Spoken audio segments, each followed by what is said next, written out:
sent a message to you guys. Oh, yeah. He's 44 years old and had a heart attack. Holy shit! Wow. Yeah.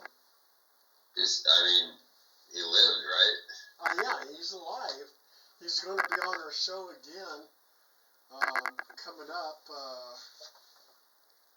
in May, I think. Is it May? Yeah, May. Yeah. 44, huh? Yeah. Yeah, I wonder what his diet's like. I don't know. Yeah. You never know what the family history is either. Some people have it. Yeah, but that shit is so scary, Oh, it is. I wanted to ask you something. Okay, you got like 7 dogs. So, do you get all your dogs rabies shots? I don't get anybody any shots unless I have to. Unfortunately, if something happens to them and I have to take them into the vet, that's the first thing they ask. And then before they'll do anything to them, they insist on a rabies shot. So, that's the only drawback to not getting them a shot is that if you do end up having to take them to the vet down the road, they're gonna, want that. Or if you take them to a groomer, the groomer's gonna want them to have that rabies shot. Right. That's the only. And it's so ridiculous. I mean, there's no animals out here with rabies. No, it's ridiculous, and to be honest with you, it's a lot of dogs and cats have adverse reactions to those shots. Yeah.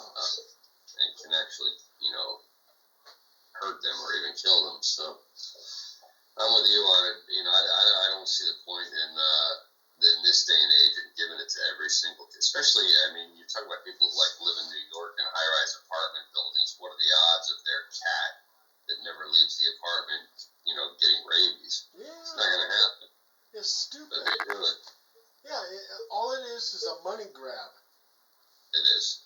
Well, veterinarians are fucking thieves anyway. Oh my God, the money a vet costs is outrageous. Yeah. The sons of bitches. I'll never forget when I went to go have one of my dogs neutered. You have to sign this form, and it says if something happens underneath anesthesia, it's an additional $100 charge if you want them to try to resuscitate the dog. And I'm like, wait a minute. So if the dog doesn't come out of the fucking anesthesia, and I don't sign this little box saying I'll pay you the extra $100, you just let him fucking die? Oh my God. Yeah, that was in Sacramento. I'm like, they are fucking thieves. They don't take a hit from that coast. They are thieves, yes. And am I going to get in trouble if I let the license expire, which is already expired? Oh, so I can PetSmart over here. I took they have the vet in the back of PetSmart. Right. Those fuckers did the first surgery on one of my dogs, Red here. Swallowed a fucking a bag, one of those nylon sandbags, and they did the first surgery on him. It cost me $5,000. They didn't do it right or complete, and I had to have a couple of days later him rushed then to an emergency vet. Oh God! And pay another $6,000 to the emergency vet to have them fix what the other fucking vet did. No recourse, no refunds. So $11,000 in surgery, in 2 surgeries on this one fucking dog, when I should have just taken him to the fucking emergency vet in the first place, because those fucking assholes in the back of PetSmart are fucking hacks. Oh God. Man, yeah, that's just crazy. Yeah, those just pieces of shit. Yeah, they're pieces of shit. Yeah. They're thieves, just fucking thieves, and they got you over a barrel because they know you love the animal and they don't want you to put it to sleep. And then, of course, when you tell them, hey, I don't have that kind of money, all of a sudden they break out the paperwork and they're like, well, we take this credit system to where you sign up and then suddenly you're roped into fucking payments. They get the lump sum, and suddenly you're paying 15 to 18% interest to some fucking credit card company because you just threw, you know, $5,000, $10,000 on a fucking credit card that you had to sign up for under duress, you know, because your pet was dying. Oh, God. Yeah, they are thieves. Oh, my God. Yep. Yeah. Okay, so there's other people that think like me. Okay. 100%. I fucking hate veterinarians. Yeah, me too. I hate them. I hate that when they come in too, they'll have here's your 2 options or your 3 options. This is the expensive option. We can do this, and this is going to be $2,000. Here's the medium option. This is this and this. This is $1,500, and then here's the cheap option. Here's $200. I'm like, give me the cheap option and get the hell out of my face.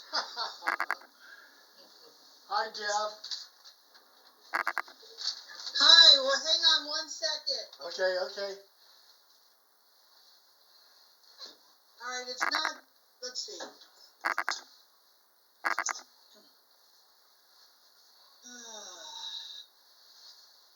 All right, you can't see me, but you can hear me, right? Yes, I can hear you. And I have 2 co-hosts, but one is not feeling too well. That's Phil up there. And so Phil will be leaving when we get going. But I have another person too, Xandean, and you know Xandean. You met him Right. at the UFO hunt. Right, so I'm trying to figure out why I can't, there's no video. Down at the bottom of your screen, you should see 2 icons. One's a microphone, one's a video camera. There might be a red line through the video camera. If you click on it, it should go away. Yeah, I don't see any of that. Are you on a phone or on a laptop? Laptop.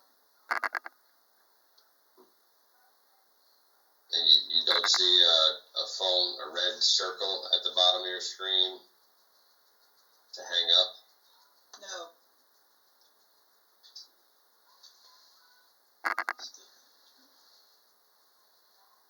Go ahead and disconnect and try to connect back to us then. Okay.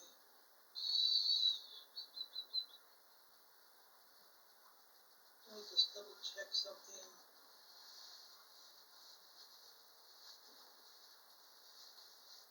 All right.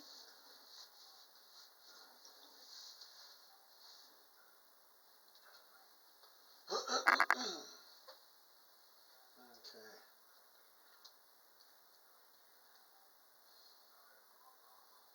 Hey Phil, are you still there? Yeah, I'm still here. Oh, okay. Just put myself on mute. I noticed that we now have 75 subscribers. Oh, that's a slight jump. Yeah, It's like picked up about 5 or 6. yeah, we're getting there.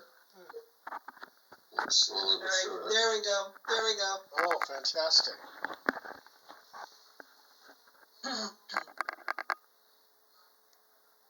And let's see.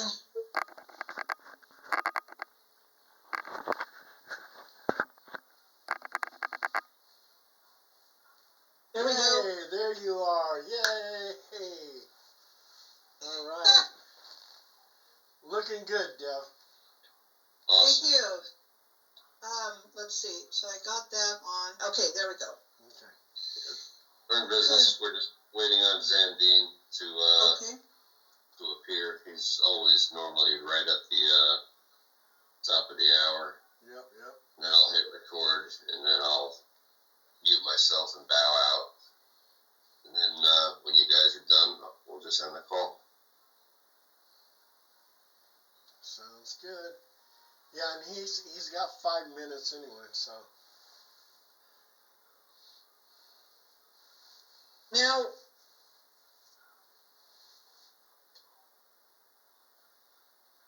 what is the name of this podcast? Oh, the waiting room. And I will be sending you the completed link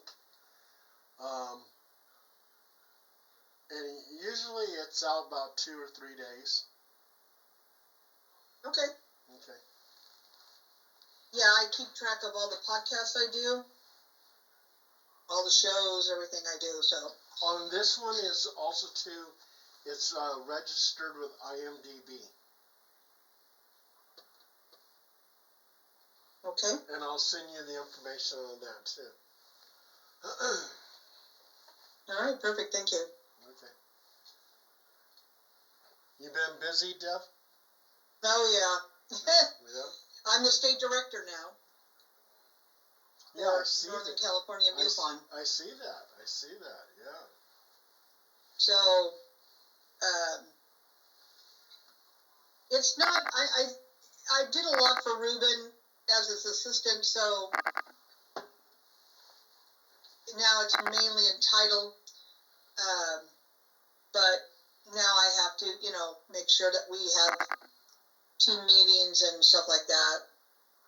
And then I have to write up a yearly report for MUFON for my chapter. So I do have my own meetings for the public that I do every month in Roseville. Yeah, I saw that. Where you guys meet at for pizza or something like that? Yeah, it's at the Round Table there off of Sierra College in Douglas. And it's open to the public. And, we talk UFOs. Sometimes I'll have speakers. A lot of times there are people that will show up. And, like last month, we had a guy that had a dramatic sighting and kind of he had a long life of, involvement. So he spoke a lot at that meeting. So it was very interesting. And you had Anthony, what's his Sanchez? name? Yeah, Anthony Sanchez, yes. Yeah, I was on one of his radio shows one time. Okay. Yeah, and I had some dealings with him before, so yeah. Yeah, I'm familiar with Anthony. Mm-hmm. Are you having skywatches anymore? No, I now work for 4 paranormal magazines, Costa Rica Times, working on my next book, and podcasting. So I just don't really have time for that. Yeah. Right. Yeah, so I'm writing articles for the 4 magazines and Costa Rica Times and everything else, and it just takes up all the time.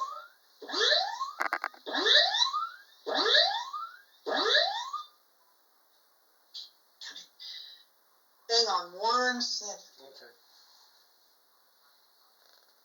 That was my MADAR unit. It's telling me that that's actually to let me know if there's a UFO around. It actually, I belong to a group that we all have one of these around the country, and if a UFO is around, it changes the electromagnetic field, and this box notifies us. Oh, that's cool. So I'm supposed to go outside and see if I see anything, but I'm busy right now. Yeah, we're waiting on Xandean. Xandean should be on pretty soon. I'm looking up in the sky here, and I don't see anything. Where are you located? Elk Grove. Okay.